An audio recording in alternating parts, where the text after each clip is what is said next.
کے ساتھ بھیجا تھا۔ اس کی وجہ یہ ہوئی تھی کہ مشرکوں کے سردار عامر بن طفیل نے حضور اکرم صلی اللہ علیہ وسلم کے سامنے شرارت اور تکبر کی راہ سے 3 صورتیں رکھی تھیں۔ اس نے کہا کہ یا تو یہ کیجئے کہ دیہاتی آبادی پر آپ کی حکومت ہو اور شہری آبادی پر میری ہو، یا پھر مجھے آپ کا جانشین مقرر کیا جائے، ورنہ پھر میں ہزاروں غطفانیوں کو لے کر آپ پر چڑھائی کر دوں گا۔ اس پر حضور صلی اللہ علیہ وسلم نے اس کے لیے بد دعا کی اور فلاں کے گھر میں وہ مرض طاعون میں گرفتار ہوا۔ کہنے لگا کہ اس فلاں عورت کے گھر کی جوان اونٹ کی طرح مجھے بھی غدود نکل آیا ہے، میرا گھوڑا لاؤ۔ چنانچہ وہ اپنے گھوڑے کی پشت پر ہی مر گیا۔ بہرحال سلیم کے بھائی حرام بن ملحان، ایک اور صحابی جو لنگڑے تھے، اور تیسرے صحابی جن کا تعلق بنی فلاں سے تھا، آگے بڑھے۔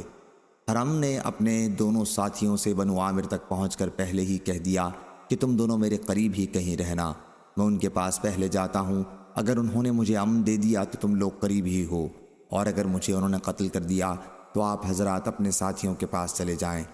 چنانچہ قبیلے میں پہنچ کر انہوں نے ان سے کہا، کیا تم مجھے امان دیتے ہو کہ میں رسول اللہ صلی اللہ علیہ وسلم کا پیغام تمہیں پہنچا دوں؟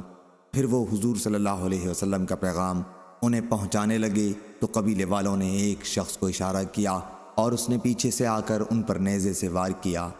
حمام نے بیان کیا، میرا خیال ہے کہ نیزہ آر پار ہو گیا تھا۔ حرام کی زبان سے اس وقت نکلا، اللہ اکبر، کعبے کے رب کی قسم، میں نے تو اپنی مراد حاصل کر لی۔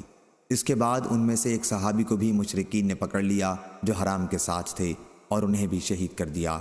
پھر اس مہم کے تمام صحابہ کو شہید کر دیا، صرف لنگڑے صحابی بچ نکلنے میں کامیاب ہو گئے۔ وہ پہاڑ کی چوٹی پر چڑھ گئے تھے۔ ان شہداء کی شان میں اللہ تعالیٰ نے آیت نازل فرمائی، بعد میں وہ آیت منسوخ ہو گئی تھی۔ آیت یہ تھی، انا قد لقینا ربنا فرضیانا وردانا۔